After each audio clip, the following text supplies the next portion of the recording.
De nos jours, nous sommes quotidiennement plongés dans cet univers mystérieux qu'est la cybercriminalité. Littérature, cinématographie, même l'industrie vidéoludique s'y met.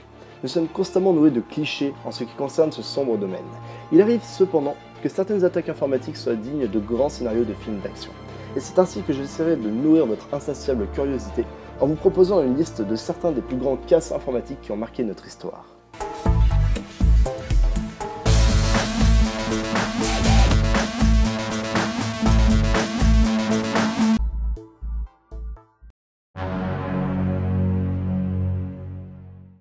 Vous voyez cet homme, il se nomme Albert González. Il est né en 1980 à Cuba et écope actuellement d'une peine de 20 ans de prison.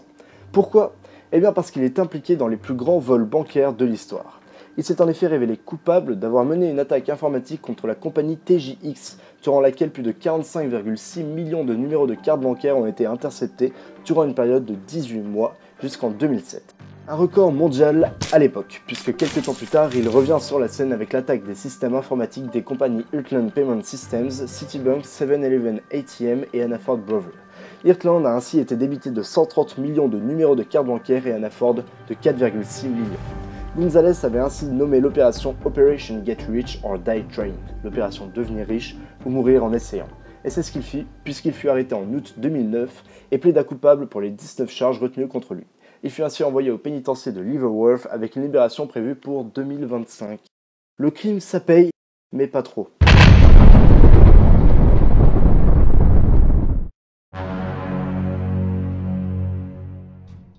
C'est l'une des plus grandes campagnes de cyberattaques jamais menées. L'opération Shady RAT ou Shady Rat fut découverte en 2011 par l'entreprise de sécurité informatique McAfee et serait une vague d'intrusion au sein de 72 entités majeures, notamment l'ONU, les gouvernements d'Inde, du Canada, de la Corée du Sud, des USA, le Comité international olympique, des compagnies de construction ou encore de développement durable. Elle aurait débuté en 2006. Selon le rapport de McAfee, certaines entités concernées ne se seraient rendues compte d'intrusion que plusieurs années plus tard. Exemple du secrétariat de l'ONU qui aurait été visé en 2008 et n'aurait constaté des visites sur ses serveurs qu'en 2010. Le rapport est ainsi assez inquiétant.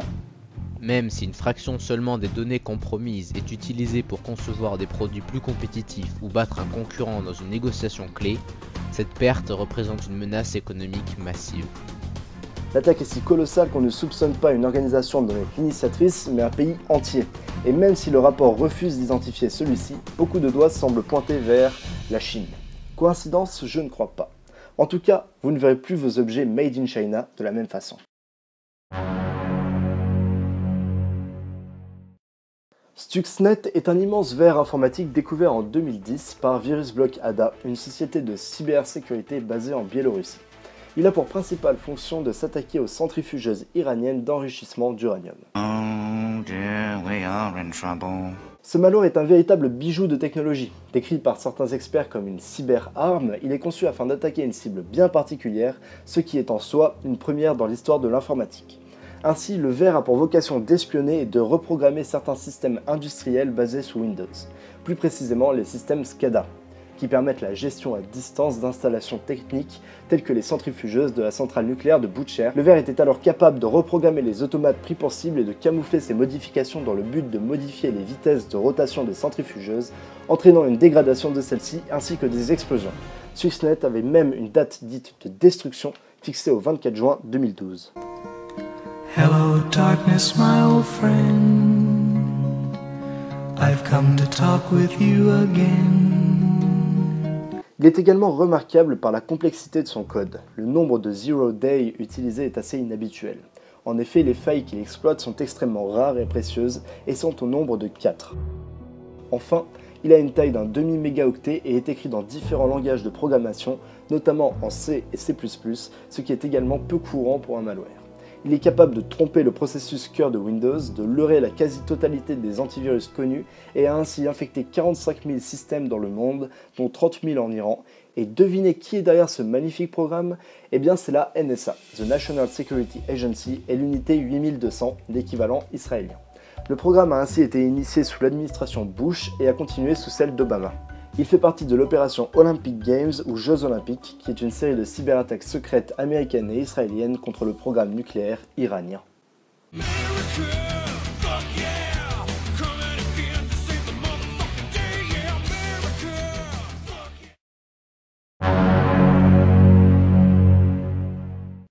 En parlant d'Israël, autre anecdote amusante, le 7 avril dernier, le célèbre groupe d'activistes Anonymous a lancé un mot d'ordre mondial #HopIsraël afin de livrer une immense attaque informatique dont le but était d'effacer Israël du cyberespace. en solidarité avec le peuple palestinien.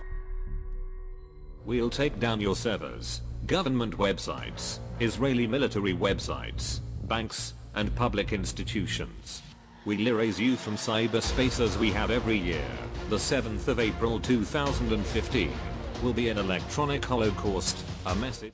Alors c'est bien beau, mais c'est surtout drôle, parce qu'en fait ils n'ont rien effacé du tout. Israël leur a littéralement marché dessus.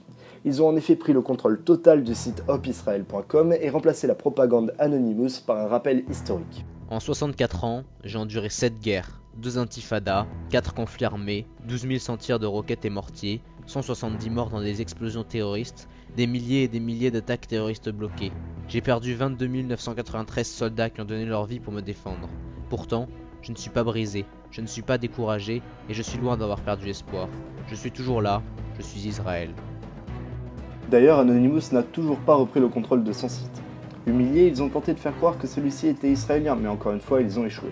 Les vraies informations étaient archivées et elles ont montré que le nom de domaine hopisrael.com avait été modifié le 17 mars avec leur annonce officielle de lancement de l'opération et que leur serveur se trouve en Suisse. Pour plus encore souligner leur échec, les Anonymous ont affirmé avoir causé des dégâts de plusieurs millions de dollars et hacké plus de 100 000 sites israéliens, alors que ces derniers ont simplement répondu que les hackers ont essentiellement échoué dans leur tentative de faire tomber les sites importants. Et pour finir, Israël a également piraté des sites internet palestiniens, y compris le site de la Makuta de l'autorité palestinienne, en se faisant passer pour les Anonymous, ce qui a semé la panique jusqu'à Gaza qui ne comprenait pas pourquoi leur propre camp s'en prenait à eux.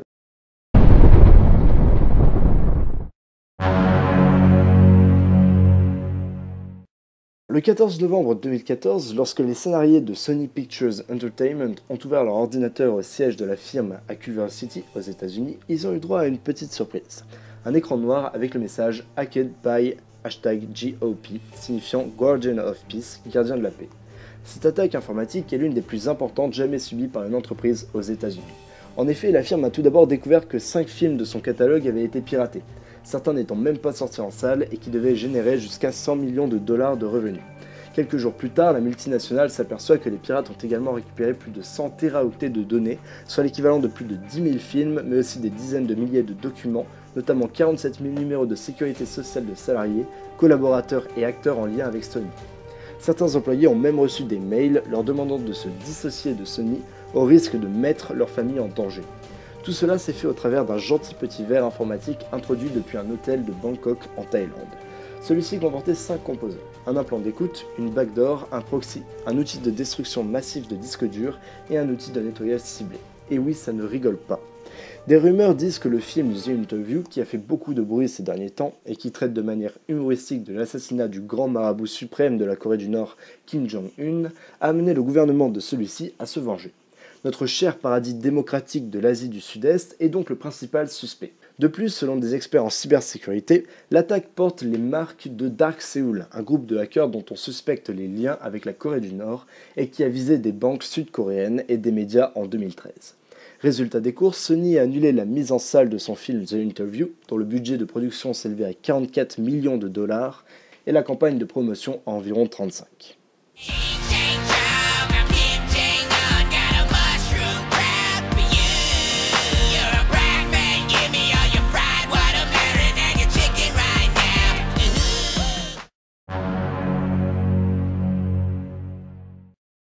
Enfin, nous finirons sur l'attaque informatique la plus célèbre de l'histoire. Je vous invite à voyager avec moi en Russie.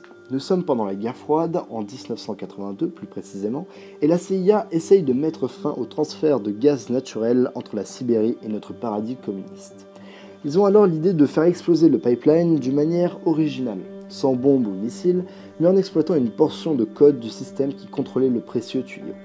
Ils ont ainsi appelé le procédé Logic Bomb, qui de nos jours désigne la partie d'un virus, d'un cheval de Troie ou de tout autre logiciel malveillant qui contient les fonctions destinées à causer des dommages dans un système infecté. On peut également l'appeler charge utile. Bref, en octobre 92, le pipeline explose avec 1/7 de la force d'une bombe nucléaire. On peut même apercevoir le feu d'artifice depuis l'espace. Cette vidéo est à présent terminée, j'ai choisi de vous présenter certaines des attaques les plus originales. Si vous êtes davantage intéressé par le sujet, vous pouvez également vous renseigner sur d'autres cas tout aussi intéressants, comme par exemple The Titan Rain, The Epsilon Hack ou encore l'attaque des serveurs Racine de 2002, dont nous abordons le sujet dans notre vidéo spéciale.